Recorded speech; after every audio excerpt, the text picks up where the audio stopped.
So on that, hi everyone. It's nice to see all these black boxes. Um, in my time today, I'm going to be talking about the 1969 strikes against Inco and Falconbridge, which were the world's two biggest nickel producers at the time, and whose operations were based mainly in the Sudbury area in central Ontario. My interest in this strike came out of my dissertation, which focused on the political power of the Ontario mining industry over the post-war years. And for that, I wrote a chapter about the economic history of the province's mining sector. And I came to realize that the strikes in 1969 were a pivotal moment in the nickel industry.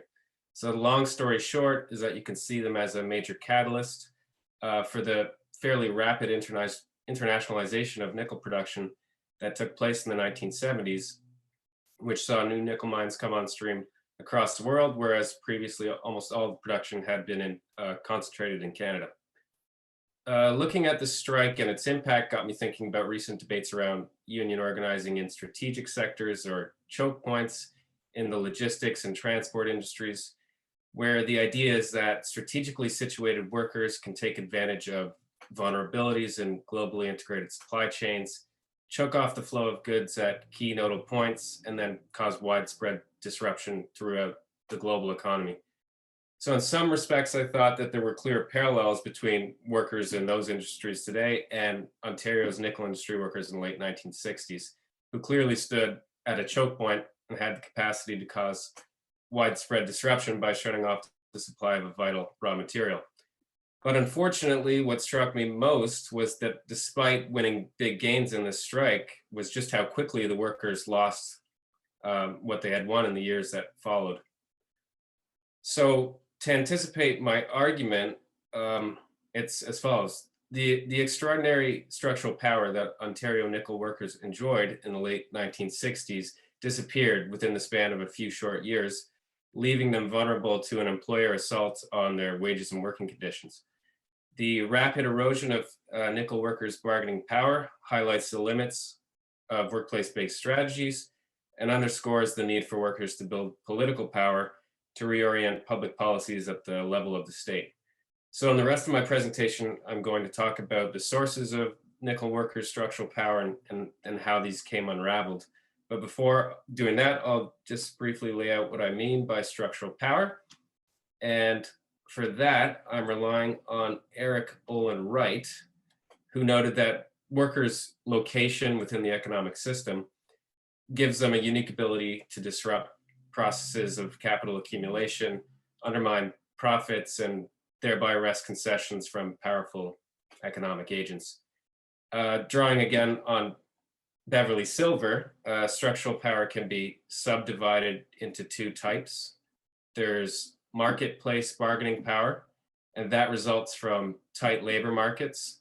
So when workers know that they can easily find another job, they have less reason to be afraid of their bosses.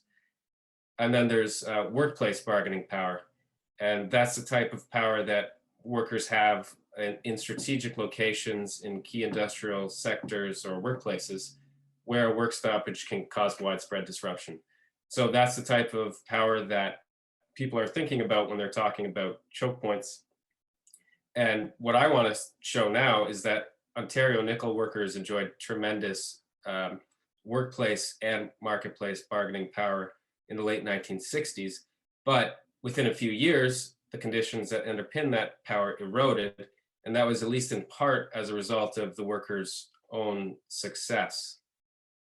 So, not surprisingly, we note that the 1960s was a time of high growth. So the first condition underpinning the workers' power was the tremendous economic expansion that began in the United States in 1961. And nickel was an export industry, so trends in the United States mattered far more than did Canadian ones. As a 1970 Federal Reserve Bank of St. Louis report put it, at 100 months, this is the longest expansion in US history. We have experienced a dramatic improvement in economic stability, as well as a high rate of economic growth. Not surprisingly, economic growth is good for nickel workers because there's a strong connection between the level of economic activity and the demand for nickel. More economic growth more nickel consumption. And in fact, in 1971 World Bank report showed that at this time, in this context of sustained economic growth, nickel had actually been in short supply for most of the post-war period, and shortages in 1969 were especially acute, and they had been especially acute since 1966, which was the last time that Ontario nickel workers had gone on strike. So there were a couple of other reasons for the shortages. One was the war in Vietnam. So nickel was a vital raw material in several advanced military applications, like missile systems, jet engines, so on. The US Department of Defense had once suggested that nickel was the closest thing to a true war metal. So the American war against Vietnam was a major driver in the industry's growth. Another was a worldwide boom in stainless steel production, which was the single most important use for nickel. So combined, rapid economic growth, war in Vietnam, boom in stainless steels, the companies actually couldn't mine nickel fast enough to keep pace with the demand. And for many analysts at the time, the only thing that had held back more nickel growth throughout the entire post-war period was the lack of supply. So to make up for that, the mid-1960s, both Inco and Falconbridge launched massive mining expansion programs. Forbes magazine actually called Inco's expansion program the greatest single expansion program in the history of the free world's mining industry.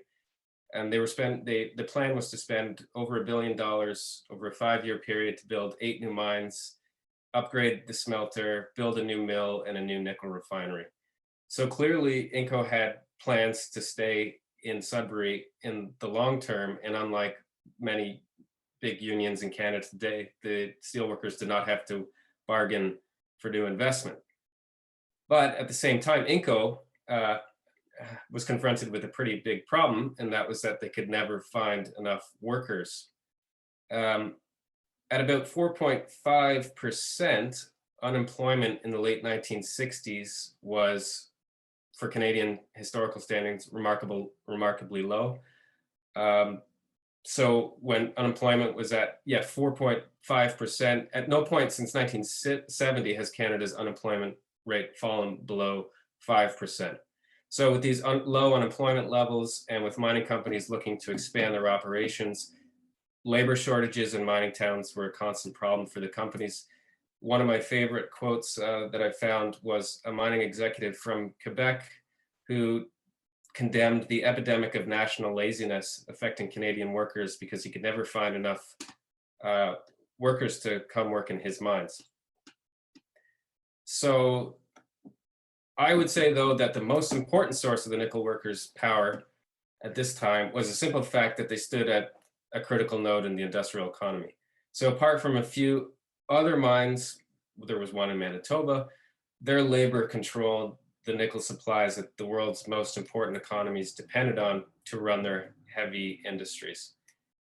Figures from the US Bureau of Mines show that the United States, for instance, depended for about 90% of its nickel imports on Canadian sources, while the United Kingdom was at about the same level. So clearly the nickel workers stood at a choke point, and if they went on a work stoppage, there would be major consequences throughout the world. And so when in 1969 they went on strike, there was major consequences. So in light of the existing supply shortages, nickel users in heavy industry had to scramble to find alternative sources wherever they could find them. And as a World Bank report put it at the time, this brought about astronomical surge in nickel prices around the world. So while Inco had been charging about $1 a pound for nickel, manufacturers were buying it for about $7 a pound, so 7 times as much. From scrap dealers or from wherever they could find it. And to get a sense of just how severe this shortage became, a report from the US Office of Technology Assessment described it as just one of 4 shortages in critical materials that the US experienced from the end of the Second World War until the mid-1980s. while the British Institute of Geological Sciences described the shortage in the UK as the gravest metal crisis in that country since the Second World War. And it was for that reason that The Economist at the time maligned Ontario's nickel workers for holding the free world for its ransom. One thing that really stood out to me as I was reading reports about the strike in contemporary press reports was its utter lack of militancy, the utter lack of militancy among the workers. So reports from the Globe and Mail, the New York Times, they give the impression that the picket lines were quiet, life in Sudbury carried on as usual. There were reports that the local breweries were selling record amounts of beer. Lots of workers decided to just quit and go find jobs elsewhere. But I think that that lack of militancy just kind of underscores how important the structural power was, because eventually, as the strike dragged on, the company decided it had to cut its losses and it gave in. After the strike was over, the local president, Homer Seguin of the local steelworkers union, described the new contract as the biggest industrial settlement ever achieved in North America. The union won major gains, including the highest base wage rate in all Canadian industry. And overall, The Economist estimated that the new contract increased Inco's labor costs by 35%. However, as we know, I think we know, capitalism is a chaotic, dynamic system. It's shot through with contradictions. And as I noted before, the conditions that underpin the workers' structural power at the time of the strike unraveled pretty quickly. And I would point to three elements. First was the price increase. So the price increase that was brought about by the strike, that generated a huge uptick in investments in new nickel projects around the world. So despite the fact that Inco was for decades a monopoly power that controlled global nickel prices, one of its key strategies had always been to keep the price just low enough that other companies wouldn't be bothered to make investments into the industry. But the strike undid that, and it also showed prospective mining companies that industrial users were willing to pay a lot more for nickel than Inco was charging. So the result was a global nickel rush that ultimately brought new mines on stream in Australia, Botswana, Greece, Philippines, other countries. But these new mines wouldn't have been possible if it weren't for the second key development, which was the development of new technologies that allowed for the use of a lower quality, different type of nickel source in manufacturing. While it had long been known that there were other nickel deposits throughout the world, especially in the global south, it wasn't really until the late 1960s, early 1970s that methods for processing them were found. So combined, these developments undercut Inco's monopoly power and, ironically, undermined Ontario workers' structural power, because once alternative sources were available, they no longer stood at that choke point. But there was one more thing that actually undermined their structural power, and that was the end of the high growth of the golden age of capitalism. That obviously brought about a massive restructuring of the global economy. And while there isn't really time to get into the details, the key thing here is that as the United States transitioned into the kind of the service sector dominated economy that it is now, nickel consumption there dropped precipitously before flatlining to the point where today consumption levels are about half of what they were in the 1970s. So how has this impacted workers' power, or how has it impacted workers in general?